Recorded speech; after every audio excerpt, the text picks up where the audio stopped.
So how's it, everybody? Good morning. Like I said, leaving out of Buckhead, Atlanta. Not even quite sure what the date is. I think it's the 12th. The 12th of April. It's about 8 o'clock in the morning. I got going a little bit later than I wanted to. You know, it's Monday. So slow start, but now we're on the road. And let's do this.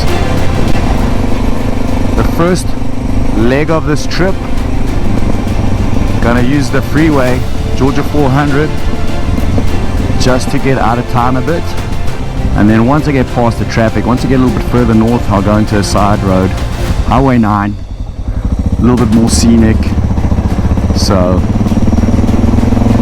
and then up into the mountains. I'll be entering the mountains through Dahlonega, so it's pretty much a straight shot from where I live all the way up to the mountains, about an hour and a half away, I guess, somewhere in that region.